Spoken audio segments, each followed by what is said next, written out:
It is the Mega Wednesday. We are hopping into some jazz. And on this particular Mega Wednesday, the jazz in question is John Zorn. Now, I want to make sure everybody gives a particularly warm shout out to Sky, because Sky is the reason I've got the music to listen to. The album in question, Naked City, is not on streaming. So Sky was able to get that, a copy of that emailed over to me. So I now have the copy here. This is not normal jazz. In fact, when asked earlier what I know about John Zorn, I simply said that he was an avant-gardener. Plays saxophone. I know he's done stuff with Mike Patton, and definitely I've listened to some of his stuff, but never, I don't think, other than one song, I've never done an album. I've really primarily done stuff he has produced. So this is really going to be my first foray into, his albums. Now, I think in changing blocks of sound, and in that sense, one possible block is a genre of music. Pop music, jazz music, classical music, blues music, hardcore music. They're all blocks that can be ordered and reordered the way the 12 pitches in the chromatic scale can be ordered or reordered. John Zorn, inside John Zorn's Jazz Metal Multiverse by Hank Steamer. What a cool name. I'm guessing this is their guy. Now, I'm told he's primarily a saxophone player. Holy balls, you really gave me some context there, huh? Okay, when it comes to the modern avant-garde, there's no better convergence point than John Zorn. During the boom of underground music in the 80s, New York Soho scene, perhaps nobody else was as active and willing to engage with every aspect of sound. Zorn had always been interested in experimental music, but it was in university at Weber College where he discovered the albums For Alto by Anthony Braxton, a record which comprised entirely of saxophone solos, with some pieces stretching to 10 minutes. He picked up the instrument towards afterwards and began getting more involved in the music scene, writing just about anything from conducted improvisation pieces to full reimaginings of music from Ennio Morricone and Ornette Coleman. It was the later of those two records, Spy vs. Spy, the music of Ornette Coleman, where Zorn revealed his latest obsession, hardcore. He had become enamored with the local New York scene and began introducing elements of it alongside grindcore into his music, making for a take on jazz that's as violent as it is compositionally fascinating. Naked City is often considered the masterpiece of this time in his career, ranging from straightforward covers of the Batman and James Bond themes all the way to brutal jazz grind compositions that take up the middle stretch of the album. The cover is a pre-existing snuff photo from photographer Ouija, Corpse with Revolver, which is quite self-explanatory as to what it is. The desolate depiction of New York City would find its way onto his first public book of photography, Naked City, 1945, which Zorn used as the name of the group. This is a record that will exhaust and perhaps frighten the average listener. The jazz establishment was so harsh at the time that Zorn entitled later Naked City tracks Perfume of a Critic's Burning Flesh and Jazz Snob Eat Shit in response. But for the experimentalists, it forever changed the notion of what jazz could be. Personnel: John Zorn on the alto sax, Bill Frizzle on guitar, Fred Frith on bass, Wayne Horowitz keyboards, Joey Barron drums, and Yamutsaka Ai on vocals. Okay, W's for Sky. I think we've got as much as I'm going to get going into this thing. So guys, before I hit the play button, you got to let me know. Have you heard this album before? Are you familiar, or are you raw dogging a very first listen with me? Guys, I'm going to hit the play button, but before I do, it's very important to me that you know that you are awesome, that you are valuable, that you are important, that you matter, that you are deserving of love, and that I am abundantly grateful for even a moment of your time. If you like what you see, feel free to hit the like and the subscribe button. It goes a long way to help me out. If you really like what you see, leave a comment. I would love to hear from you, or join us on Twitch. I stream every Monday, Tuesday, and Wednesday at 8:30 p.m. Arizona time. These people over here are the best people. Come hang out with us. Come discover music with us. I know I speak for all of us when I say we would love to have you by. Heard this, and it's one of the most incredible and coolest things I've ever heard. Well, my thought on the matter, other than the fact that Walpurgis, welcome to the Rooskies. Rooskies make your new friend feel at home. My thought is, if I could make it through Trout Mask Replica, I can make it through this. Guys, let's open up with John Zorn's Naked City, starting off with Batman, shall we?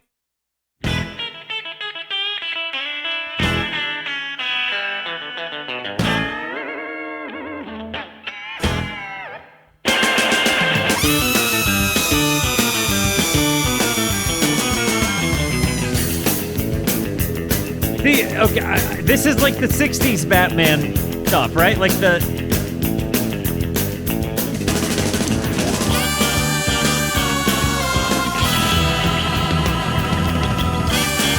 real Batman. Yeah, I was gonna say the Adam West Batman. I love that they've got these like synthy sounds in it, but then you've also got that like just quintessential surf rock bridge pickup Telecaster sound.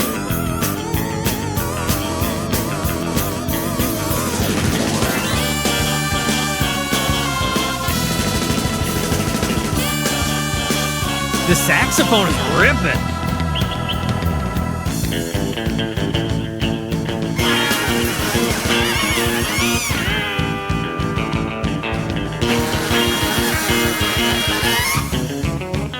He really makes that thing squeal, that sax.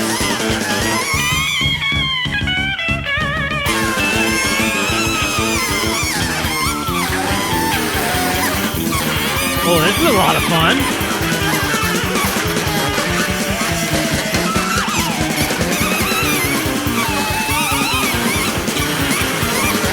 I don't remember the theme song going this way. And then we're back. It's... What? Hey, that was kind of nuts. It goes into this big wild brown mess, and then we're back. What is up, Doctor? Welcome to the Brewskis. Brewskis, make your new friend feel at home.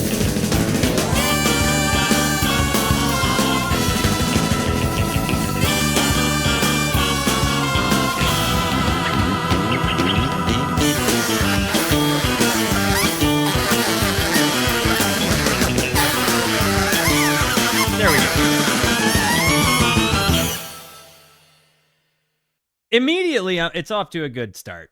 I've got nothing bad to say about taking the Batman theme song, which is fun and whimsical, throwing it through like a brown blender, and then just spitting it out exactly the same way you put it in. There's something really fun about that.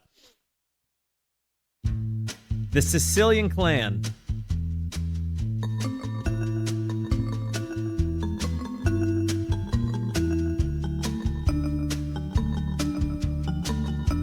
Kind of has like a bossa nova bass vibe, but then you get this unique E sound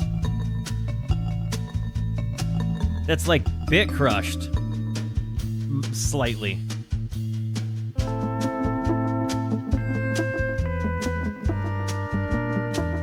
The swell guitar there.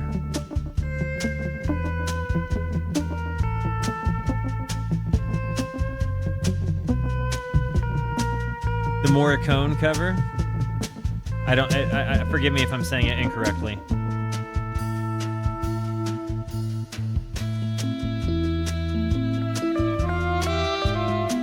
Ooh. Definitely Mr. Bungle, California vibes.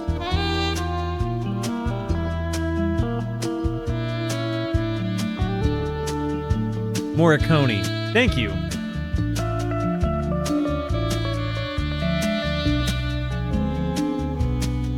This is making me want to play.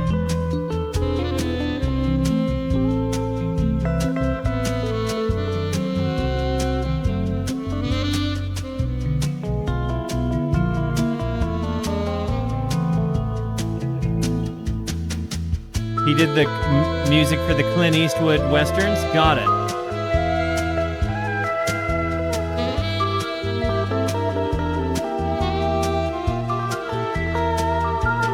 Oh, man.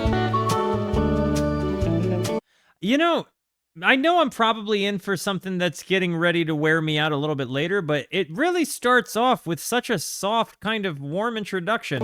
Like, hey, we're silly but fun.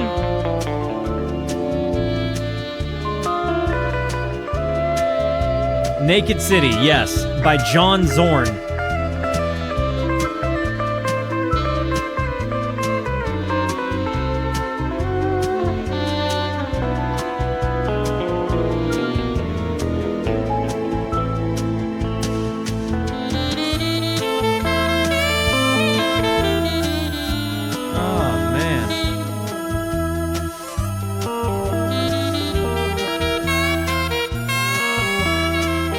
It's so interesting because it's somehow both like melancholic and like, but it's like there's two different parts happening at the same time. Like the saxophone part, but then you've got what's happening underneath the saxophone part, and they're leading you in totally different directions. But it's really creating like a tension where you don't know if you can feel comfortable.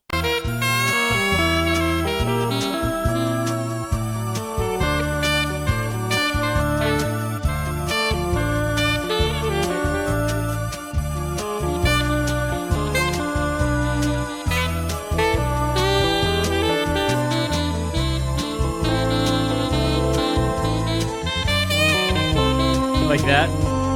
There you go.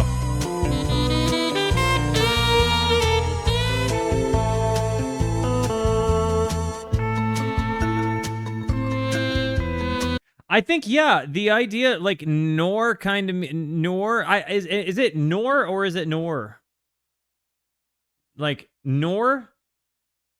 Or Noir? Noir? Noir? Noir? Noir. All right, so we all agree that we don't know either.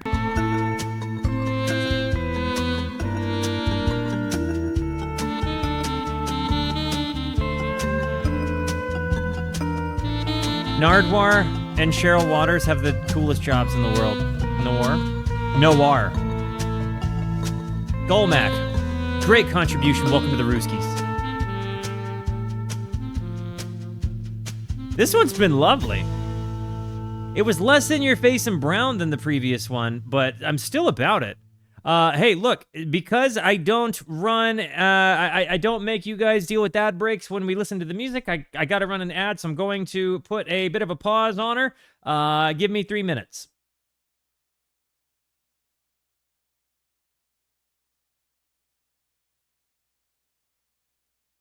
All right, Home Dizzles, let's get back into her, shall we?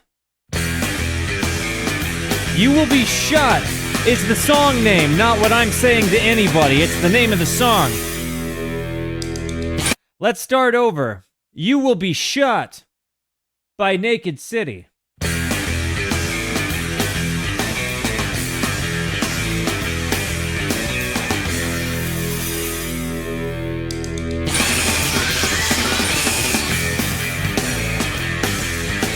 Did Clowncore make their, like butter their bread with this? I think Clowncore is buttering their bread with this move. And then we're back.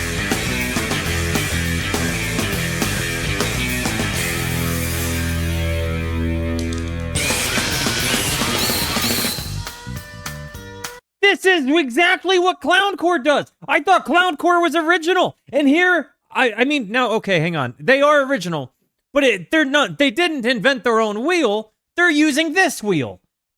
Huh. Wow.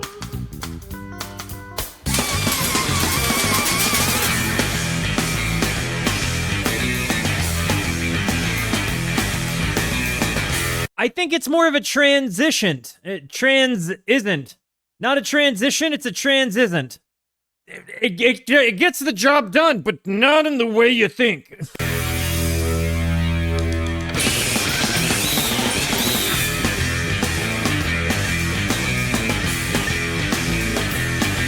Yeah, I think you're right.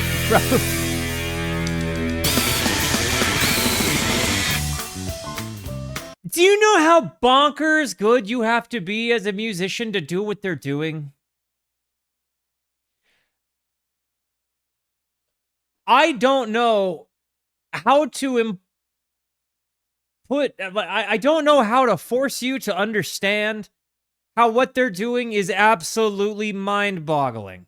I don't know how to force you to understand this. So please take my word for it. What you are hearing is not everyday day one easy stuff to do, guys. Oh.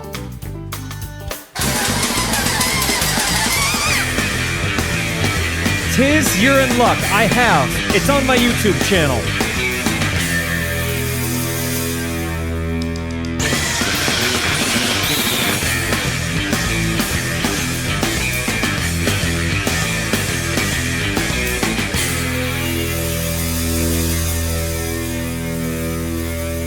That bass running in the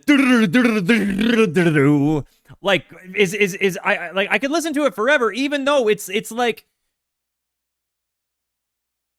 kind of making my butthole pucker a little bit because it's making me nervous.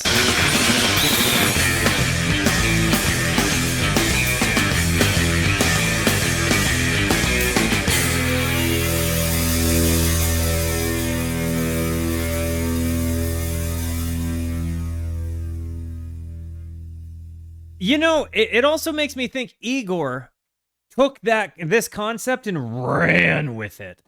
When you remember when we listened to Igor, we're still going to do an album of Igor, by the way, because I think that was this concept taken to like 100, with different genres and much more high fidelity computer. But it feels like Igor kind of took this concept into a hyper max territory.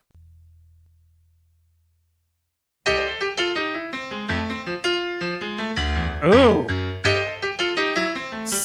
Yes.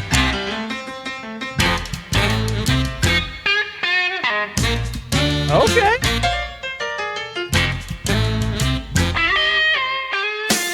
The amount of genre that we're hearing in this. Like, you're hearing these classic, like, 50s, 60s guitar sounds here, but then you're hearing, like, crazy nuts jazz moments, ragtime piano.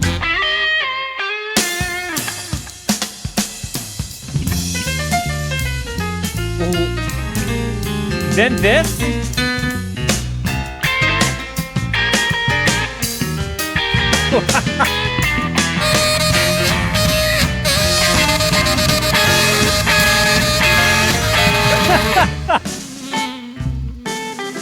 Huh? Another transition. Then they get chromatic on us?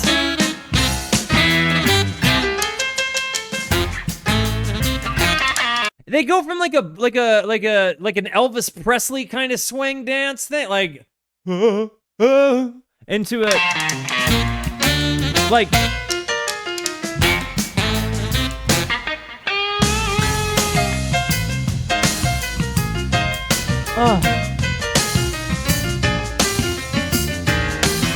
shut your face. I feel like this is way more accessible than Bungle. I listened to Disco Volante, guys. This is like getting kissed on the cheek by a hard 10 that you get to marry later, compared to Disco Volante. So far, at any rate. I've not been violated, but so far, that's how I feel.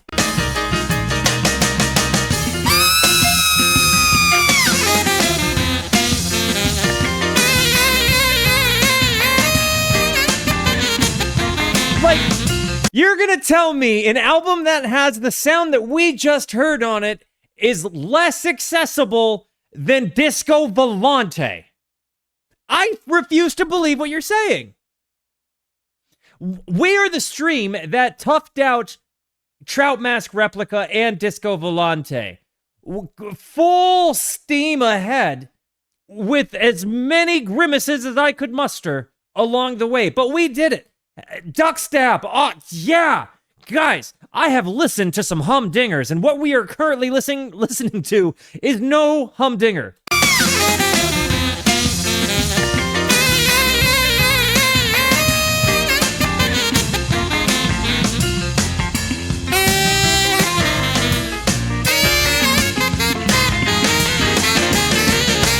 He said, not knowing the humbling he was about to be walking into. I don't know. I have a feeling now that just because I went on that tirade, I'm about to...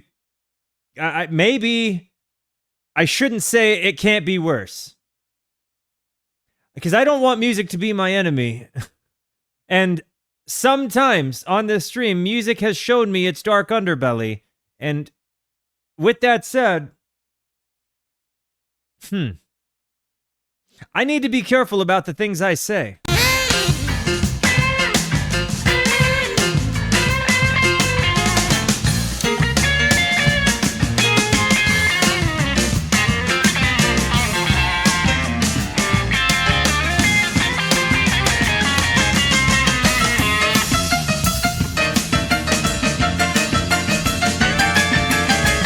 This is tremendous.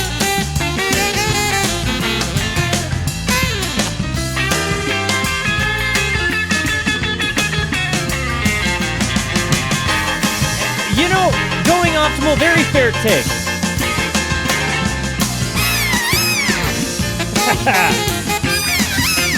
Yeah! The guitar coming in.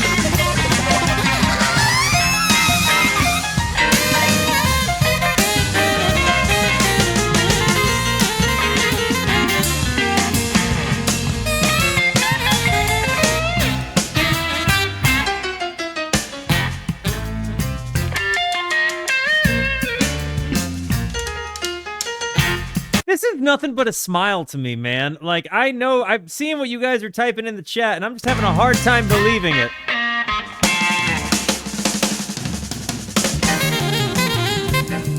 Oh.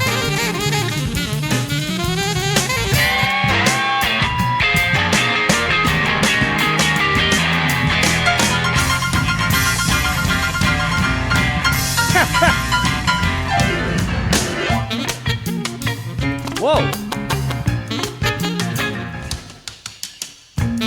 They really do just jump all over the place.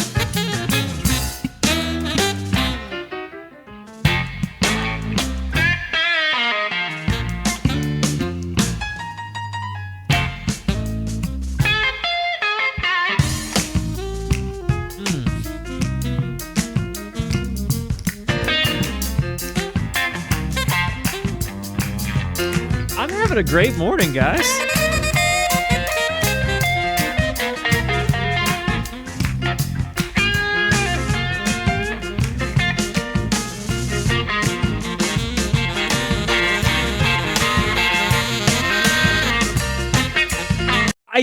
I really think we're talking like your standard cowboy Telecaster, you know, your single pickup, your two single coils. I think he's purely on the bridge.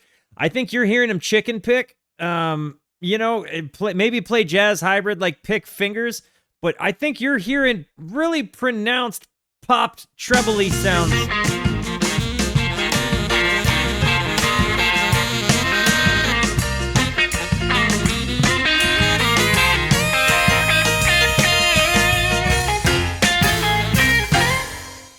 I would bet my centered testicle on the idea that is a Telecaster. Just your standard, like I can see it in my head, like just like a blonde Telecaster with a black pick guard. He's playing on the single coil on the bridge. Could be a Strat. Good, really. He's really plucking those strings. Your center. What do you mean? A shot in the dark.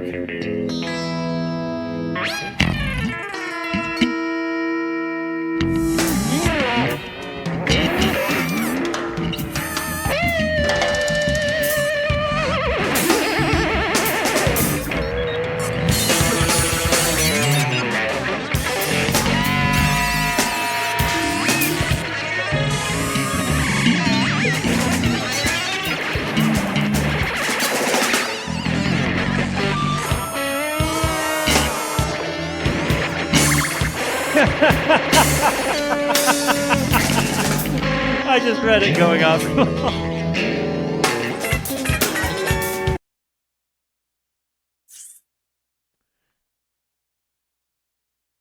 I'm going to be real with you and say that maybe this one is the first one that isn't got me feeling like it's spring chicken.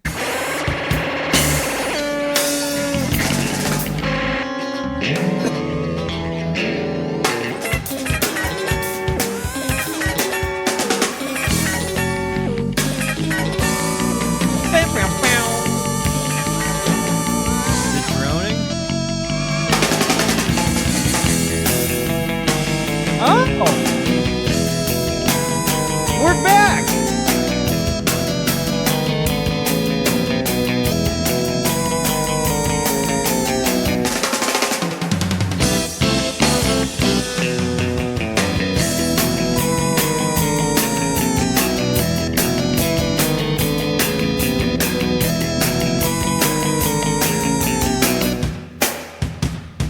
This could be a strat, for sure.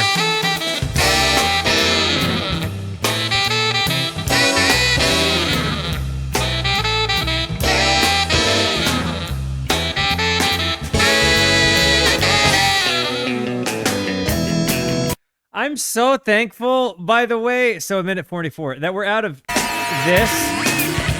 This was some aggressive mustardy soup to swim through. Then you get here, and you're getting a little closer, but then as the transition of fully commits, they really send you in. They're like, brothers, let them have it.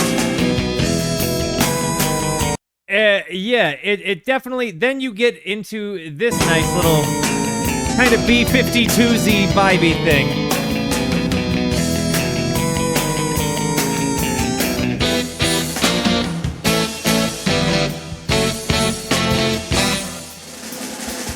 The big band swing thing is lovely.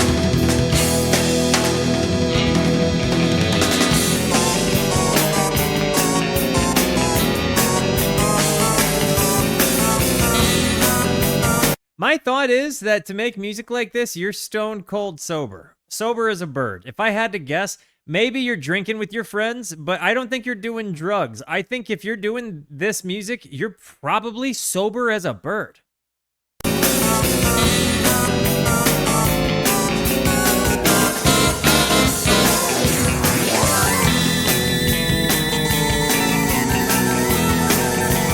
Cause you gotta stay locked in, dude. What?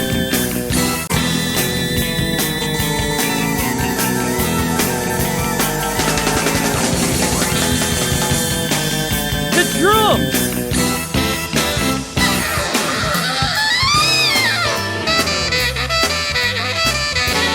John Zorn, ladies and gentlemen.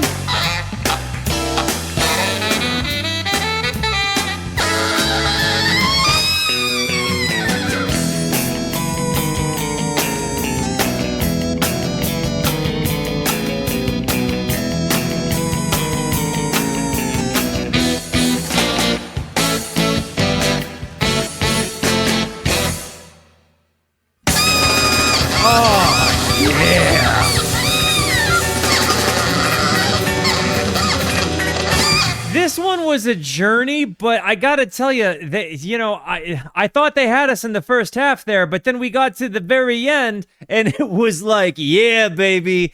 Like, this has really been a journey. I will also say, though, that this is the first time in the album we encounter this.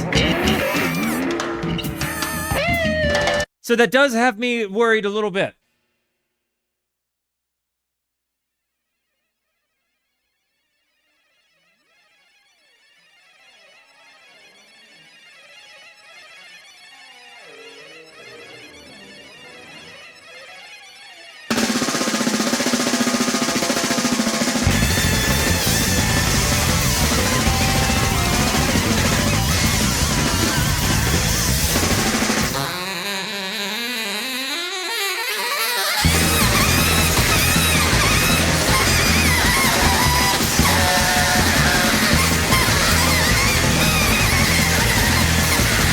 Man, breathe! Good, he's breathing.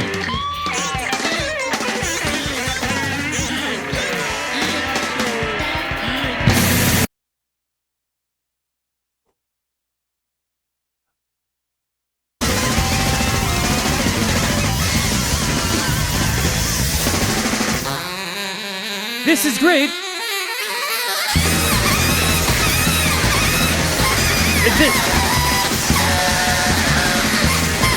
And then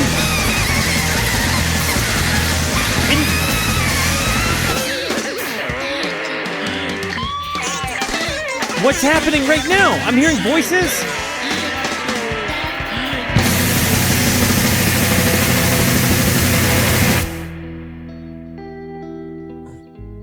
Huh? Well, that's forgiving. I'm afraid to commit to not being afraid. It's inviting. Okay. They go... little David Gilmore on there. The jazz drums. Okay. I don't feel like I'm gonna get jump scared. This one was more of a challenge. It again really comforted you there in the end. But I feel like this album kind of starts off by love bombing you, and then slowly but surely starts being acting a little narcissistic. Like, hey, what the frig are you doing? Hey, I love you. Listen. Look, I wrote this part for you. It's just for you. It's just for you. Ah! It's like this album is a bit narcissistic to its listeners. I'm just gonna say it.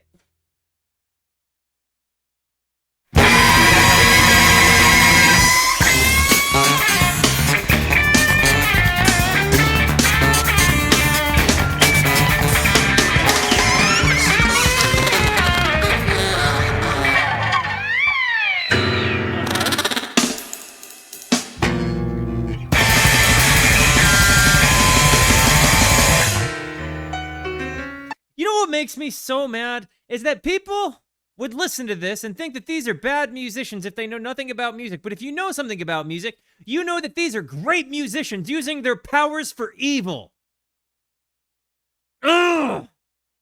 It's so confusing. It's so...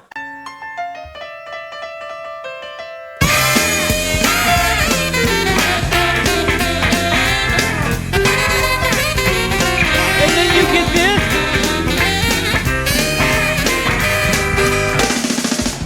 Evil was not the right word.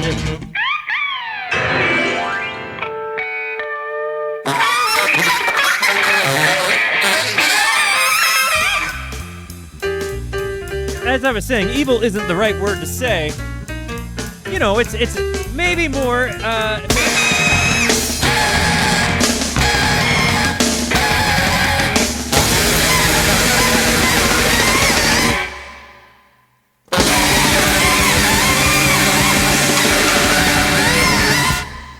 I was gonna say...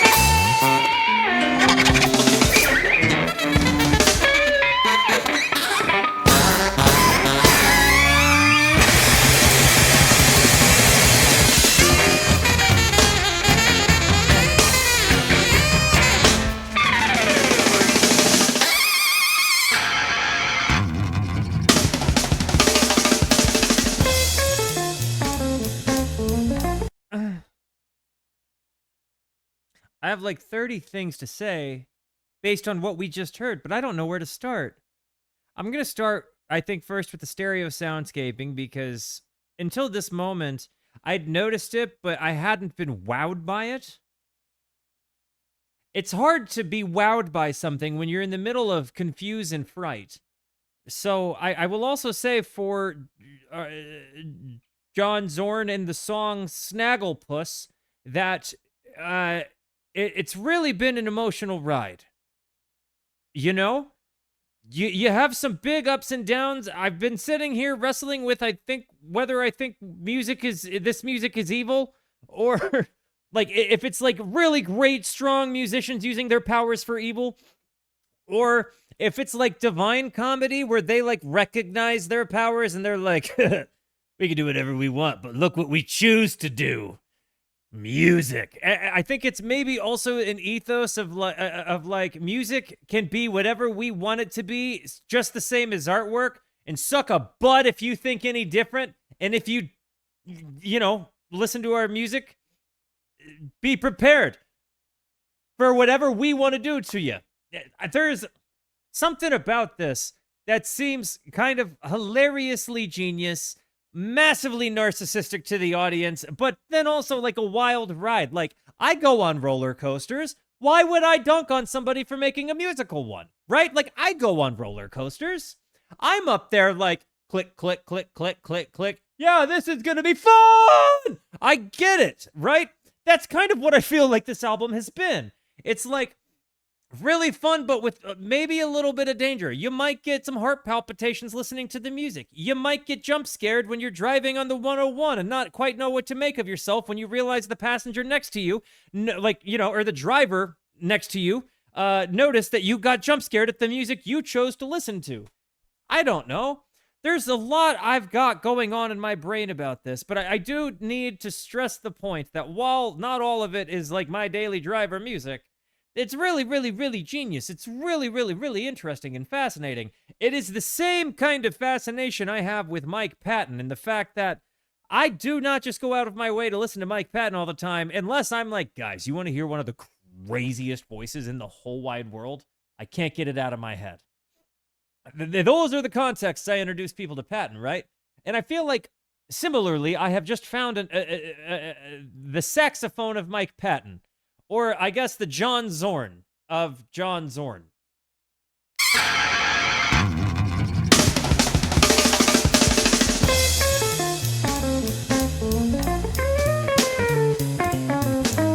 This bass is just tremendous.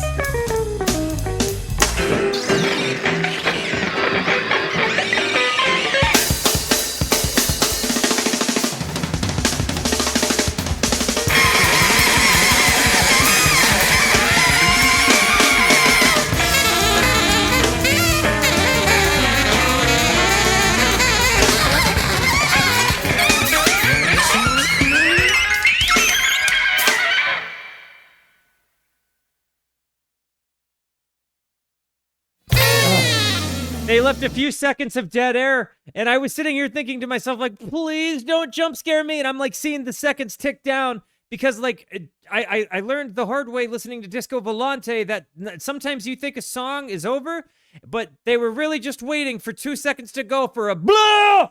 And boy, howdy, am I terrified of those moments happening now. I Want to Live. I like the name of this song. This has been a wild ride. A wild ride.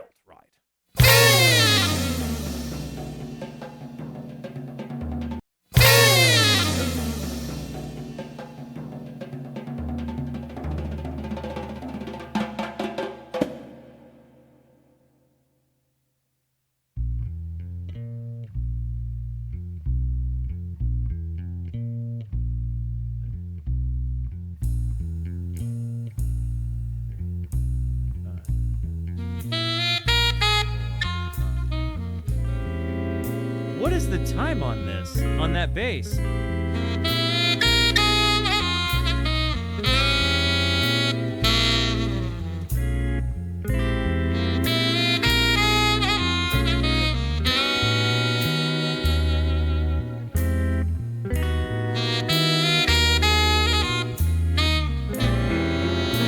Loving this sound. Definitely has like the Noir vibe. The Noir? I think I would say Noir, like N-W-A-R. Or Noir. Yeah, Noir.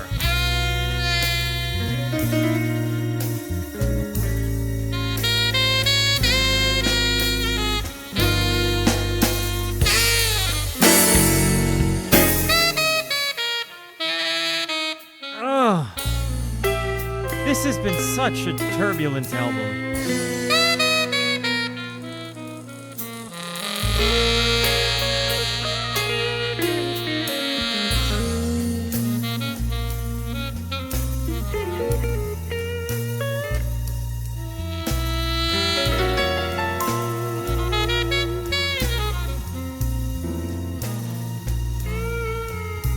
It is funny that they go from such mania to such stability.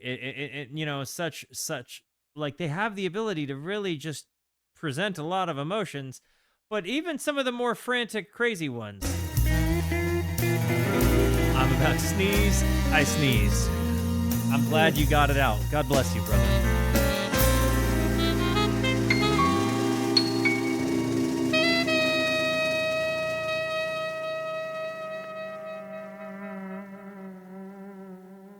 The stable moments make it more manic. Interesting take. Lonely woman.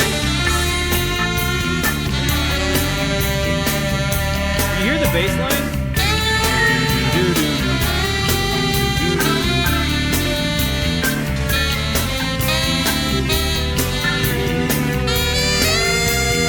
More Nat Coleman too.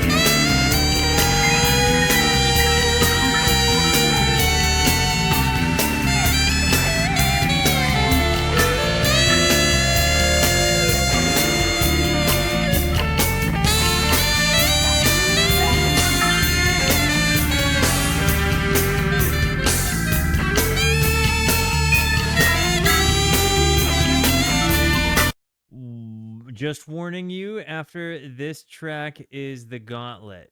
Do not worry about pausing. Welcome to Grind Zorn. Strap on your seatbelt and don't put your hands and feet outside the ride. So, for the record, I will have to pause because I cannot let anything play through uninterrupted. But with that said, I will be prepared. Thank you for the warning.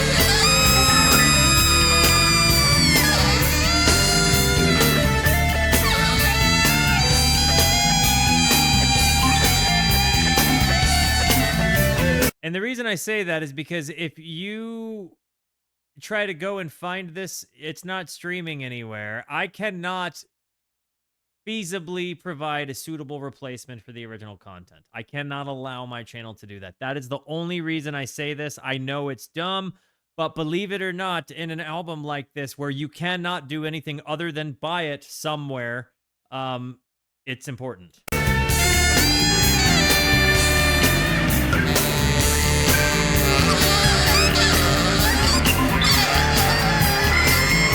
Very nice, Ale.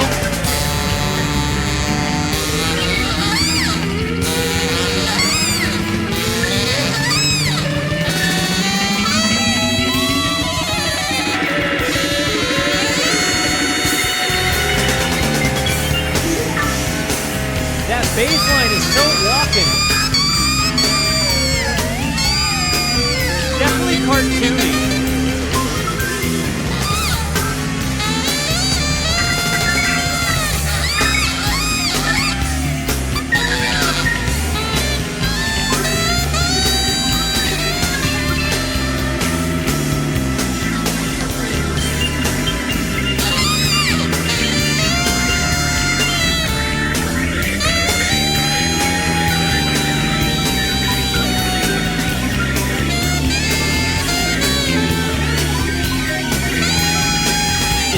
Getting soupy there, huh?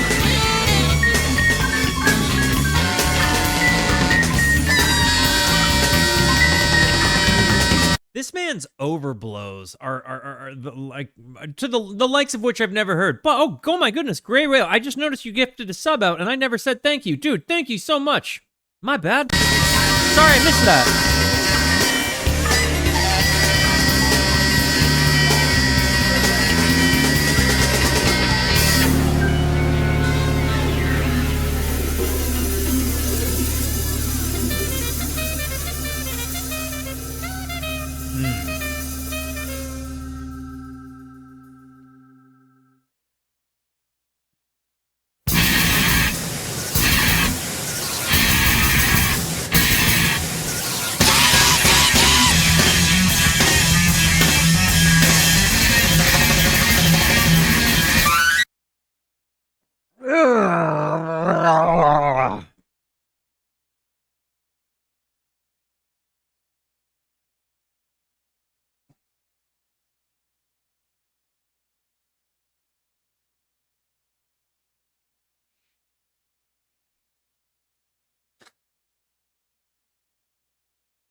Igneous ejaculation. This one wasn't for me.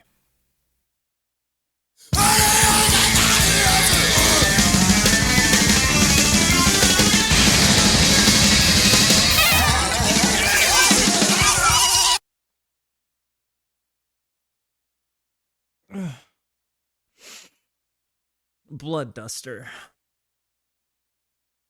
This one's not for me.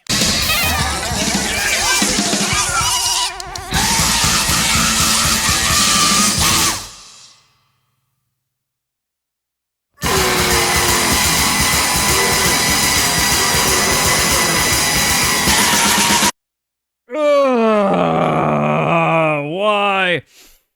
Hammerhead. This one's not for me. Don't.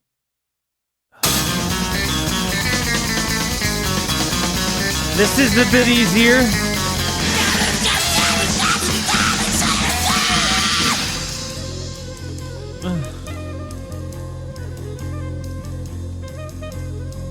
Please don't.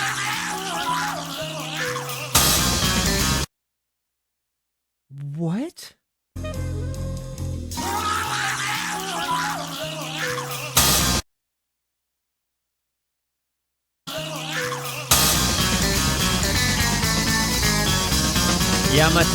Yamatsuka High.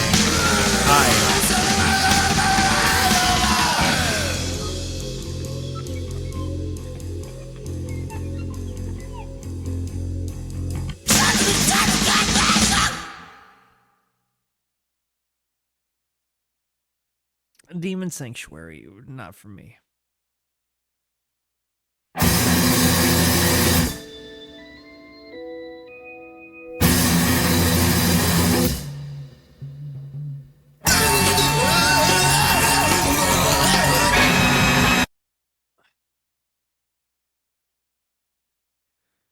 Obey a Man. Not for me.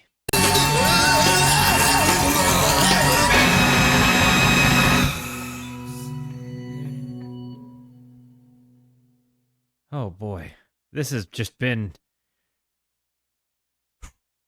This one's... I remember earlier I was talking about like, geez, this has been like a kiss on the cheek by like a total Betty that becomes your wife compared to Disco Volante.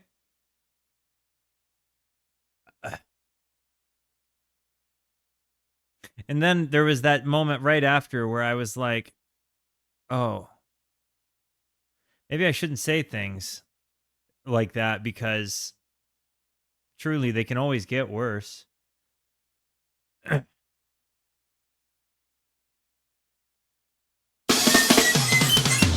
Ujaku or Ujaku.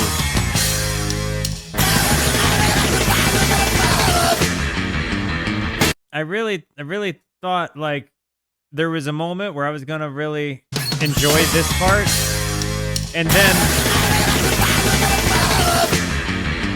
yeah.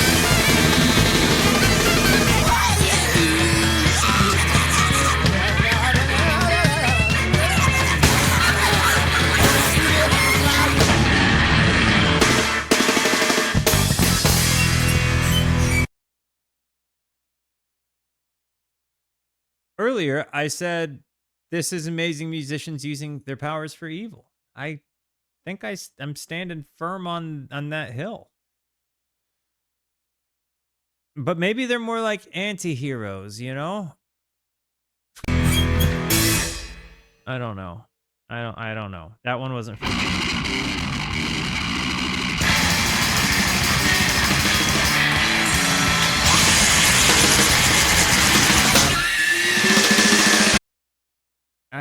What sucks is I can't let songs go undisturbed. I can't just not pause, you know? I got to make commentary, and I'm going to be honest. Them's the facts, and F the facts is not for me. You know, recently, it was a conversation in Discord about how I don't typically use profanity anymore, and that when I was a longer haired version of myself, I did. And the simple matter of that, just so we're kind of clear here, is that I had this thought. My siblings were watching YouTube one day, and the person that they were watching, I don't even know who they were, but it was like not an impressive person. And my parents overheard it. They're like, "What are you watching? Like, turn that off." I never want to be the YouTuber that happens with. And that's as simple as I can put it. Not swearing does not alienate me from any crowd, and potentially makes me more accessible to quite a few crowds. So, yeah, sometimes I'll make a joke about having to suck the long dick of this particular stretch of the album, but at the end of the day, you know, by and large, I would prefer my positivity to be the thing that shines through more than like shock value profanity. And I feel like I've gotten better with my vocabulary and my vernacular since I've forced myself to use words that weren't cuss ones. Not always easy, but that's the long and the short of it.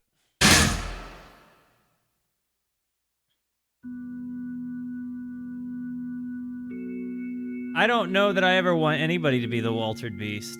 Speedball? Fun times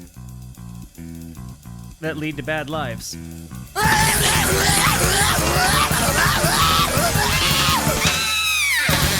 This guy knows what I'm talking about.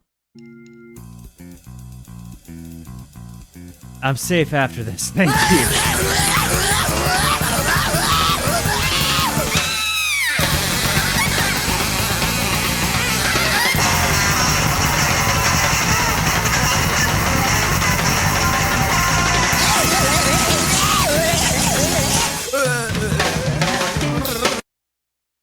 What are the live performances of this like? Like, they pretty true to the form of the album, or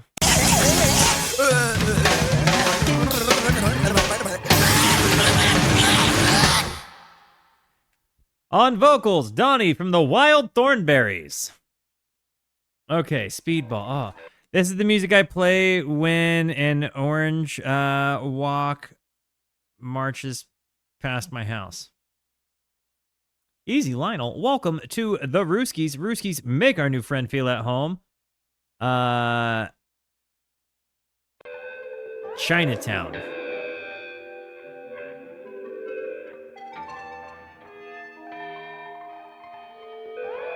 I mean, Flea.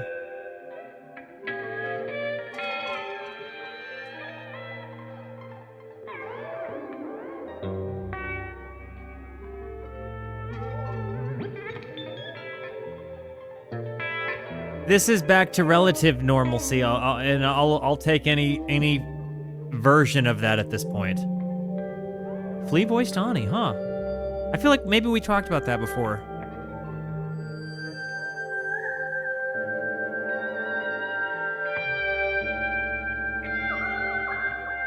What's up, Poopy McDuty Shizzy? Man, it's good to see you. We were all waiting for you. It just didn't feel like it didn't feel like a Rooski stream, you know, the Rooski banger streams lately have all featured a Poopy McDuty Shizzy appearance. It's great to have you by. This particular album definitely needed a Poopy McDuty Shizzy appearance. There's, like, if there was ever an album that was made for the name Poopy McDuty Shizzy, this might be it.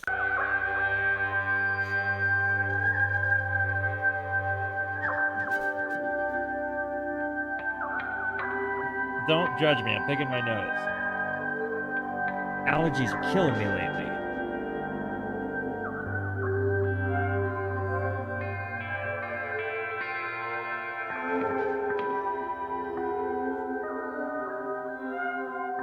I feel like this is them saying sorry about that. Like, hey, all of the things that you just dealt with from igneous ejaculation up to Speedball, like, we're sorry. Like, we're sorry. Like, that's exactly what they did.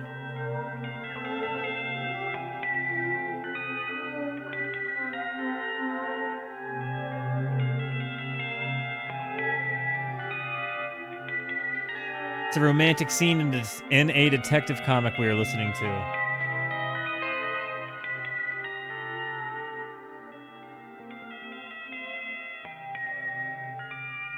I like the kind of jangly, reverby harmonic sounds, but I can't decide what I think they are.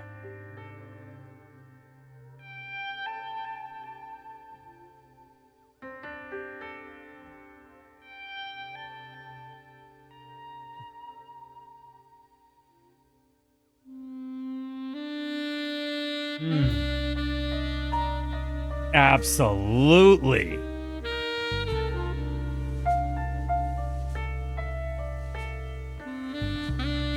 Yes, please. This definitely is an apology I'm accepting from John. Narcissistic piece of crap. Musical genius. Yeah. The Noir monologuing. I'd never done a bad thing a day in my life before that night. It was dark, rainy.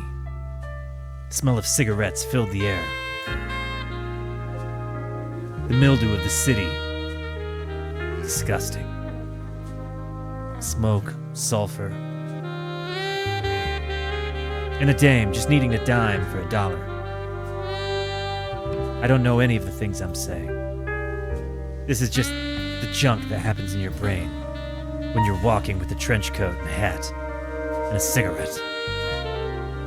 Sometimes you don't even know what goes on, and you look at other people and you think, I wonder where they got that shirt. I wonder if it looked good on me or if it comes in blue. Crap. I didn't call my mom on her birthday. She'll be okay. Anyways, I'd better hit a diner. I need to get a milkshake and a piece of pecan pie. Is it pecan or pecan?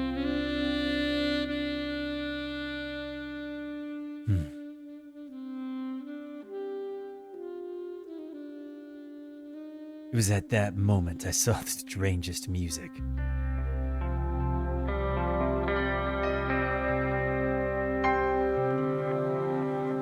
I will say, there was something quite fun about stream of consciousness monologuing and just saying whatever whenever. King Buzzer, what's up, you peach? How you doing, you beauty? Dude, you got here at the best time possible of this album, because if you would have gotten here not 5 minutes ago, my friend, you might have left. My face still hurts from ungrimacing. The Noir bit, though, I liked that. I could get behind that.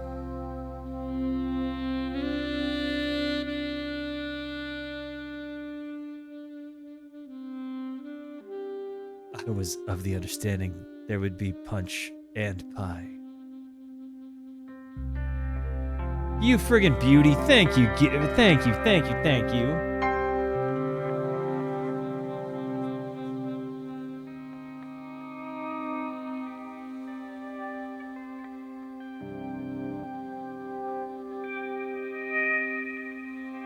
I'm really loving the swelly, soundscapey ambience here. Kind of droney.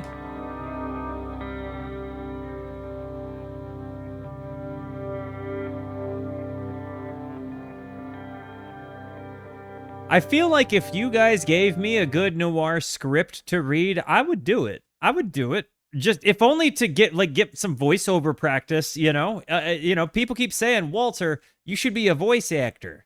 I think sometimes I could do it. I could do an audiobook, I think. I don't know. But give me a Noir script. I'll read it over a Noir song or score.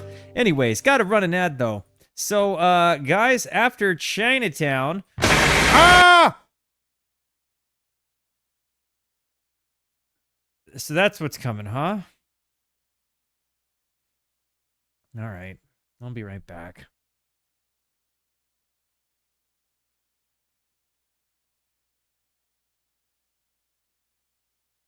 All right. Well,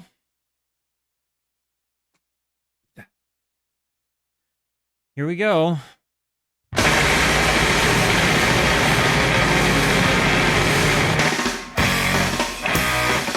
Hey, comment putter.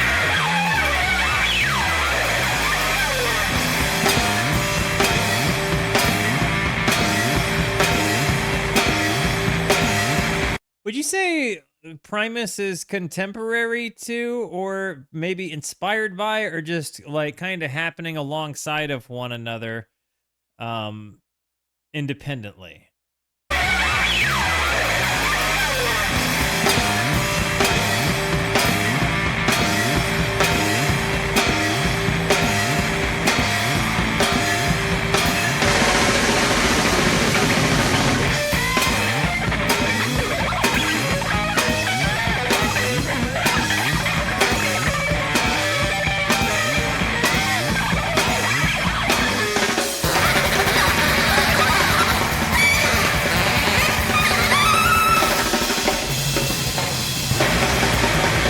This man is an avant-gardener for sure.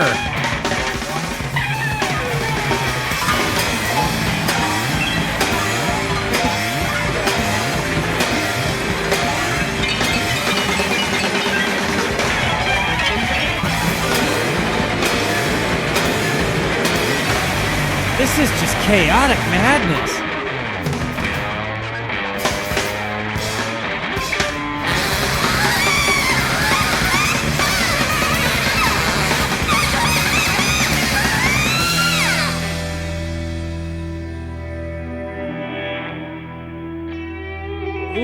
These guitar tone adjustments. He's running his guitar in parallel, I think, and that's how you're getting that dry guitar mixed with the wet sound so well. But he's also maybe volume swelling?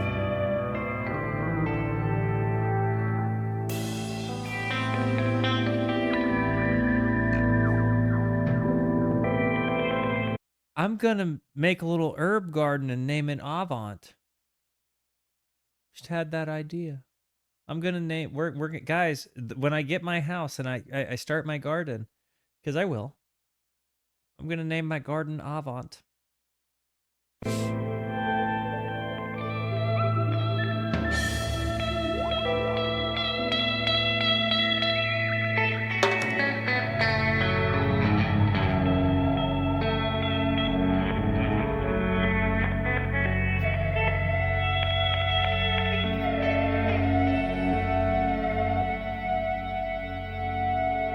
These swells are really interesting.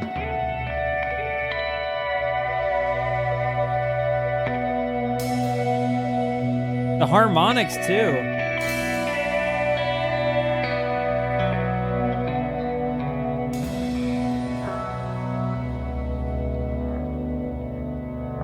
I'm not gonna lie, the way it's ended in this ethereal thing has been kind of nice. Like, I've really liked the volume swells that have been happening. You know, you've got this really big, wet sound. Hang on, but I don't know. My volume pedal is up here right now. Hang on.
Hang on.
Yo, Braun, thank you for the gifted sub. This is, sorry, I'm just.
Thank you. Sorry, I've been, in case you didn't know, I have been really in love with this guitar pedal. The Source Audio Encounter.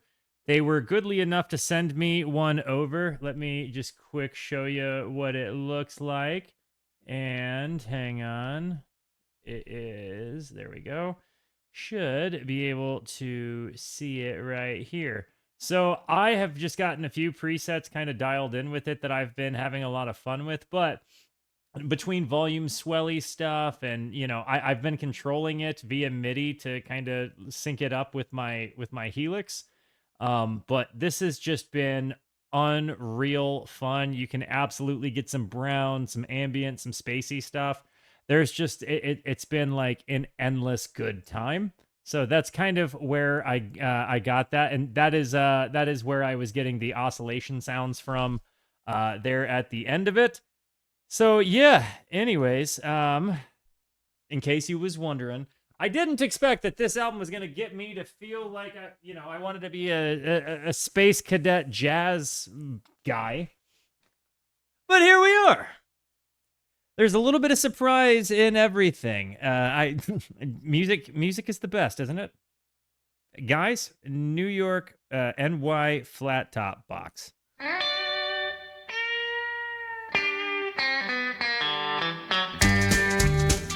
Ooh.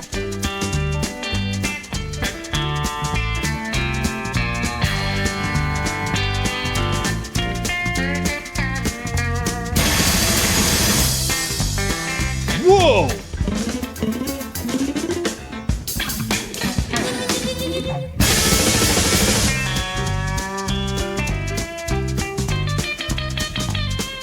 This definitely sounds like a telly. These like blast beats followed up with this. Like a country, it was like a hoedown, not a hoedown, but it kind of had like that Nashville country vibe to it, like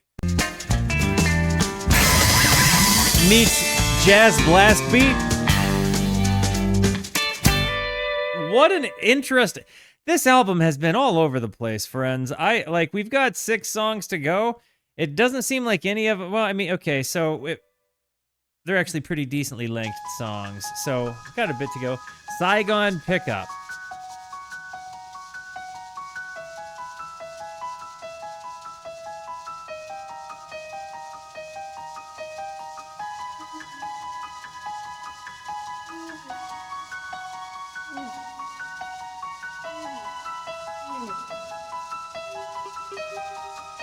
Is it a flute?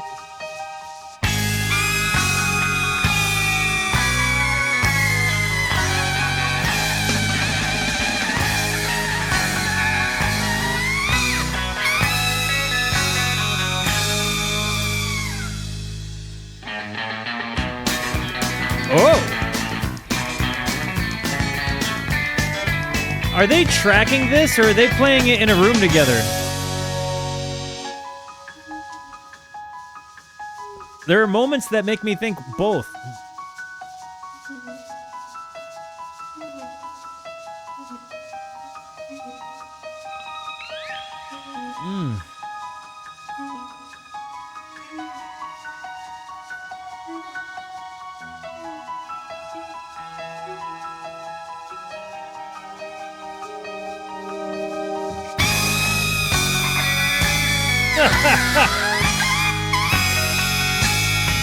Talk about presents when you come in.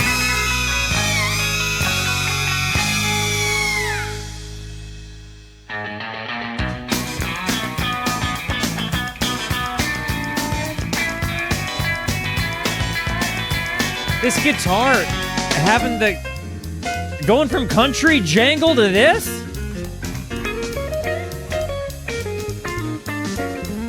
Bro.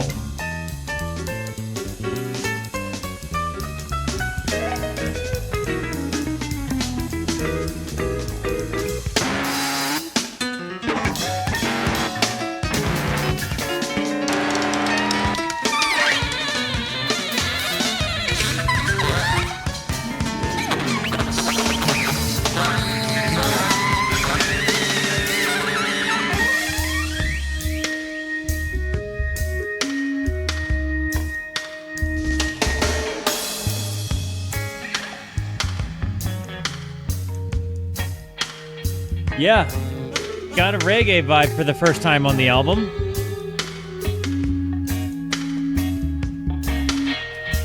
Why is this album not on streaming? Some randomly huge albums aren't, and I'm always interested in the reason.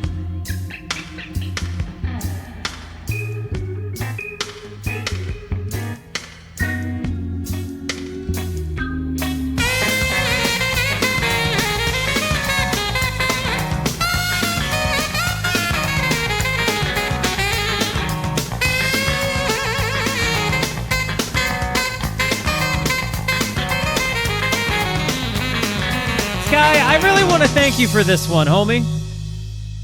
Seriously, Sky, thank you for this one. This has been a wild ride, and it's definitely one that I'm happy I've gone on. It was an easier, kind of more exciting, and, you know, even more indulgent album, I would say, than any of the other big frights. Those being like Duck Stab or Trout Mask or Disco Volante. I would say that those are like my big fright albums. Like the ones that just rubbed me raw, like music just did unfair things to me with those albums. But I would say that this one has been much more of a journey.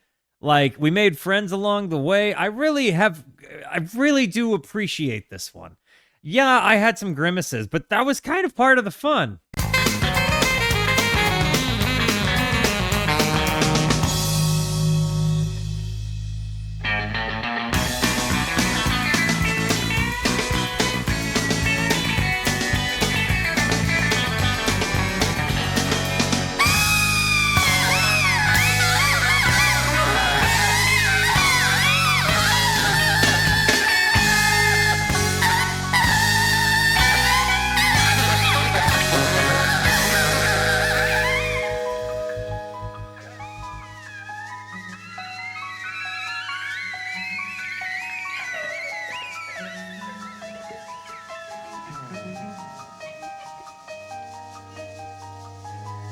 They just have so many different moments that remind me of so many different other musical moments. It's like such a melting pot of genre and time period and sound and time signature and tempo and rhythm and instrumentation and soft and loud. I mean, truly, it's got a lot going for it.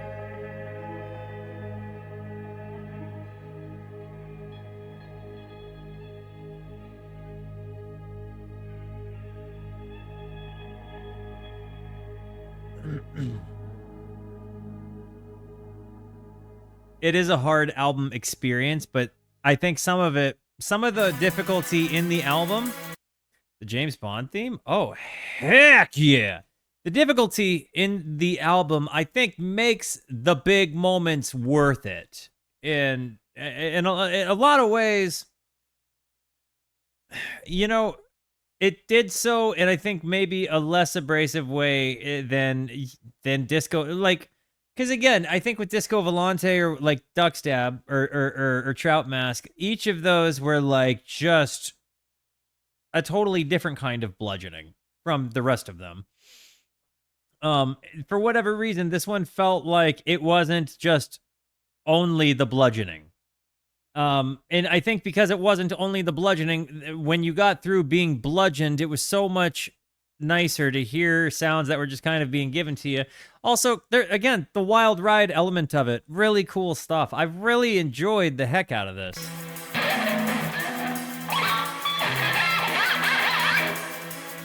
And I've also hated a lot of it.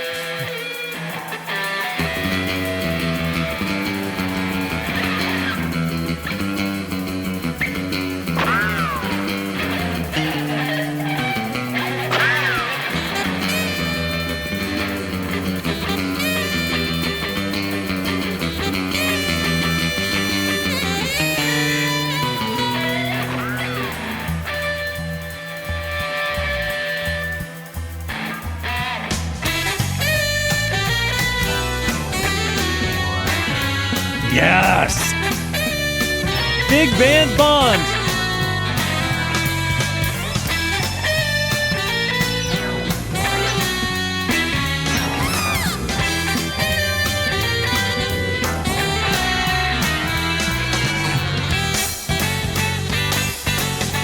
I'm happy with this.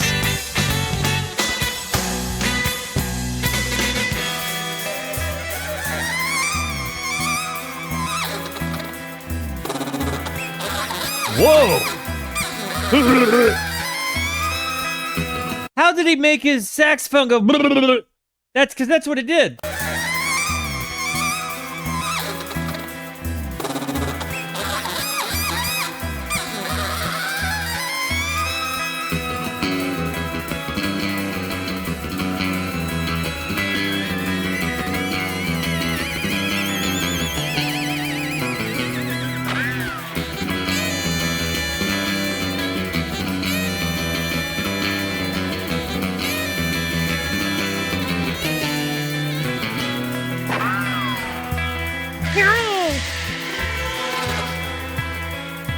The sound panic.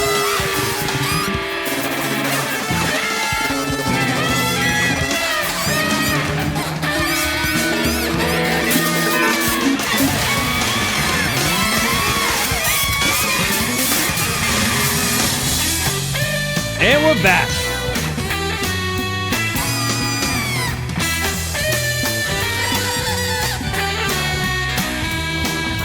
Take me away to another man.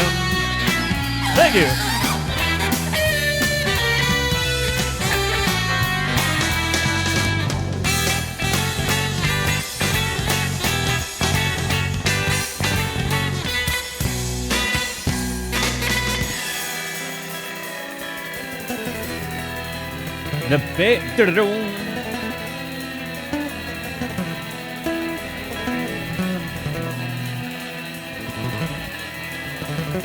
The bass line there at the end is great. We have 4 songs to go.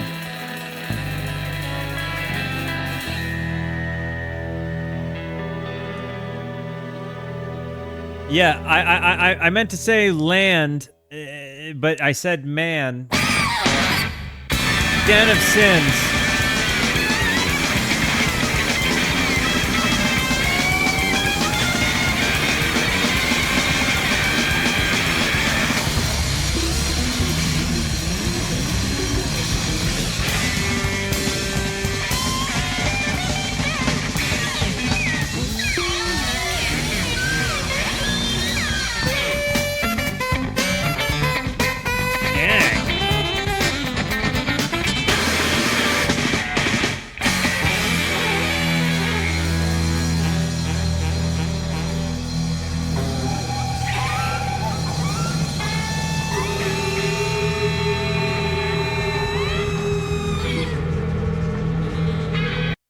this one isn't for me. It's not as abrasive as some of the others.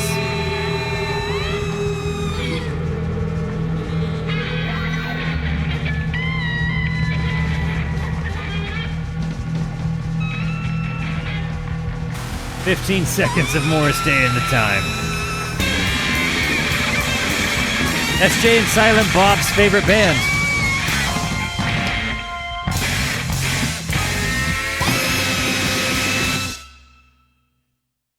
Denison.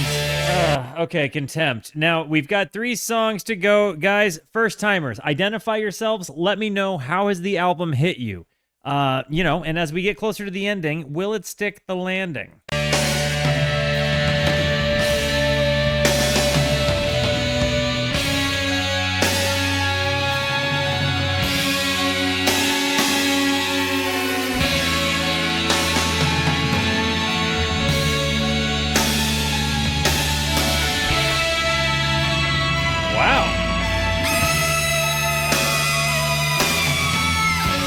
Kind of super trampy a little bit.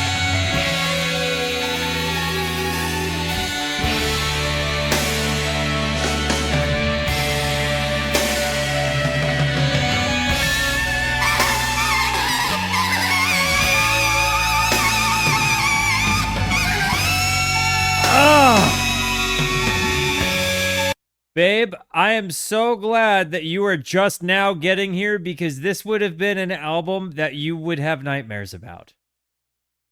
Some of it you would be like, this is nice. And others of it you'd be like, why are you listening to this? It is Naked City by John Zorn. It's a jazz album. Avant-garde. W's for my wife. Thank you, thank you.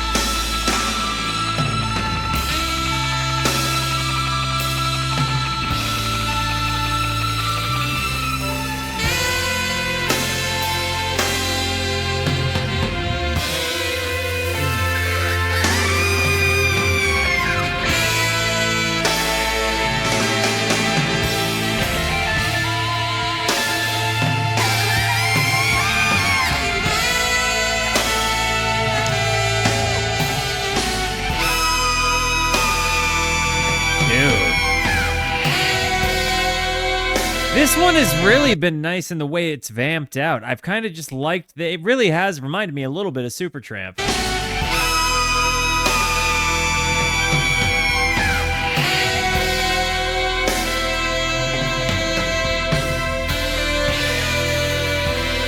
Crime of the Century.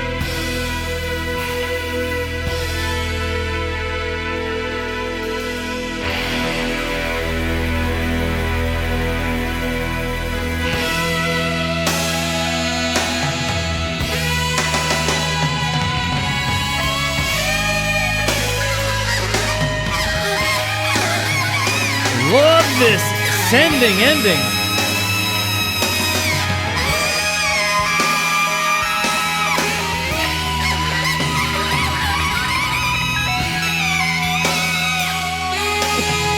Morning.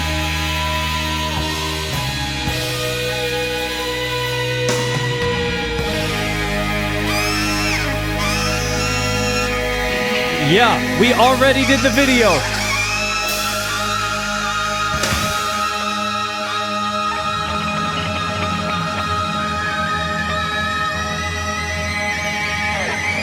This has been one of my favorites. I think Contempt might have been my favorite on the album. The original track is kind of interesting in terms of its use in the film scoring, because it's meant to be a bit like classic melodrama theme that gets overused ad nauseum across the film on purpose, so as to become absurd and tiring as opposed to emotional and so on. Sort of layering the manipulation of melodramatic scores bare.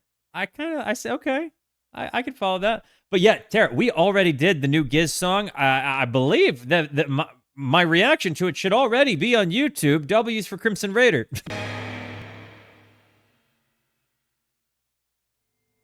Graveyard Shift.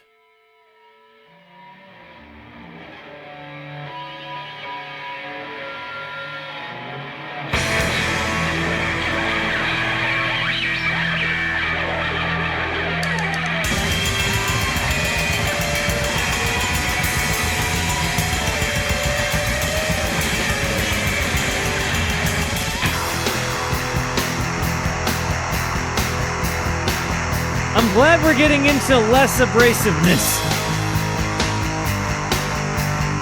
2 songs to go, guys. Does it stick the landing?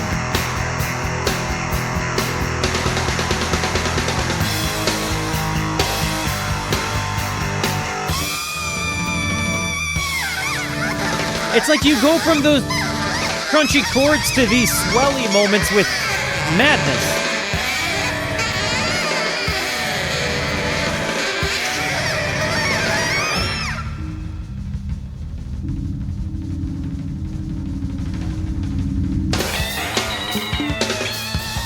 Primacy.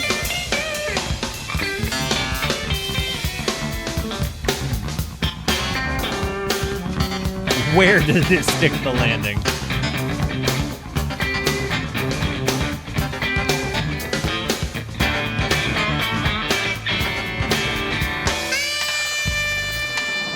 Oh. Oh, they brought it sexy.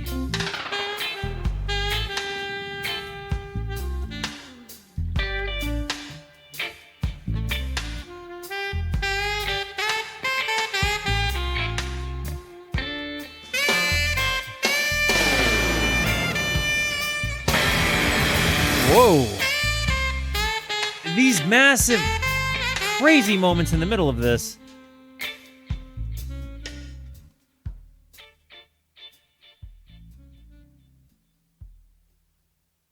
Okay.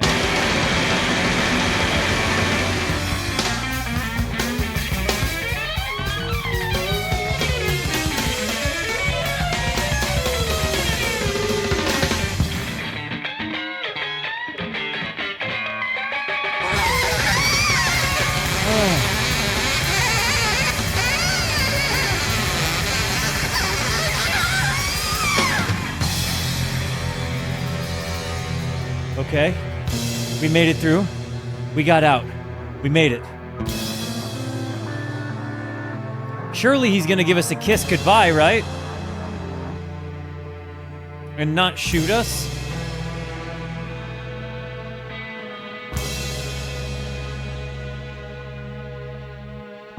Do you think he's gonna scare us on the way out, or do you think he's gonna give it, you know, I don't know what.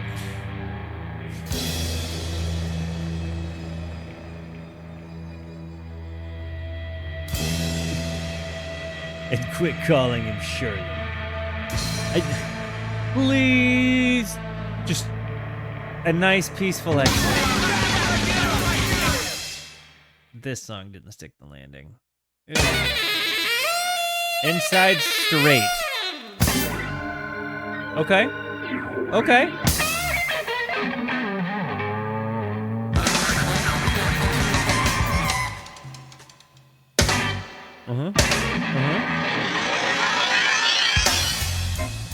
Hey, I can deal with this.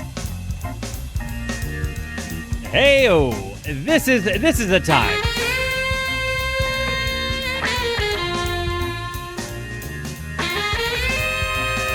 See, yeah, he wasn't gonna scare us away. He was gonna give us a kiss goodbye.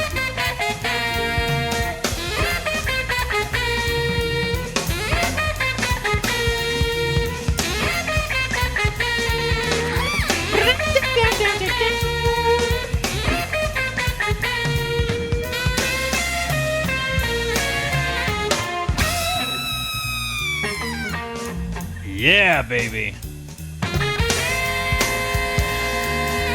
I'd like to introduce Naked City to you.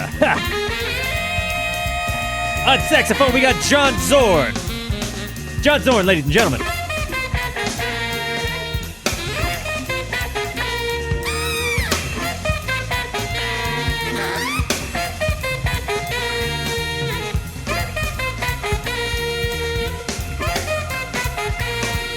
The organ coming in.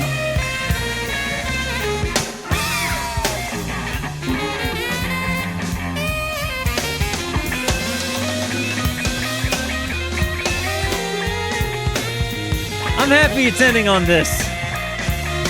I deserved it.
This is so doable, though.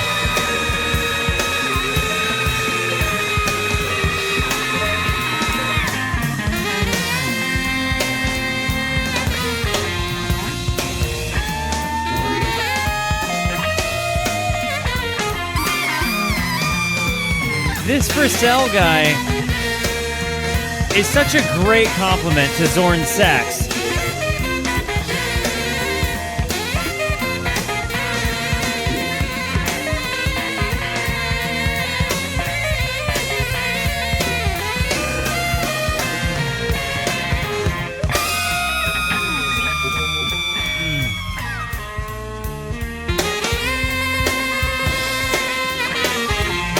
I'm a fan. I'm a fan.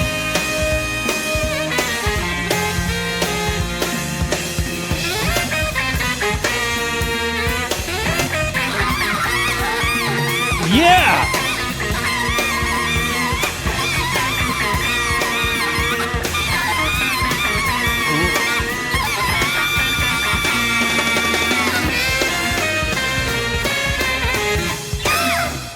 Send them away with a smile. They did a great job. I am a fan of that album. I felt like overall it did some things that I just hadn't heard done in music. I definitely think it kind of walked so a lot of things could later run. It definitely did not hit me like I thought it would. There were moments that were challenging, but I think the challenge made that album worth the experience as well. And realistically, it was actually like a journey. I think so much of the fun of it can really be boiled down to like, this is the album that you listen to with your friends in the basement and you kind of laugh about how crazy it is, about how wild it is. Like, and you all kind of have that experience of the basement together. And I guess this album kind of perfectly quantifies what it is I love so much about this channel, because we get to listen to some stuff that we're like, whoa, what on earth is that? Stuff that I would never listen to or just naturally discover outside of this context, right? So then there's the experience of getting to share that together. Like, we discover it together, we hear things out. There's a real beauty to it to me. And I really, really, really appreciate the heck out of you guys joining me on this one. And by the way, Pistol TJs, welcome to the Rooskies, homie. Rooskies make our new friend feel at home. Glad I listened, won't be revisiting. Fair take, fair take. Guys, I love you. Thank you for being here. Thank you so much for the positivity that you show both to me and to one another. Continue to be the best. And until I see you next, be introspective and consider the birds. Goodbye.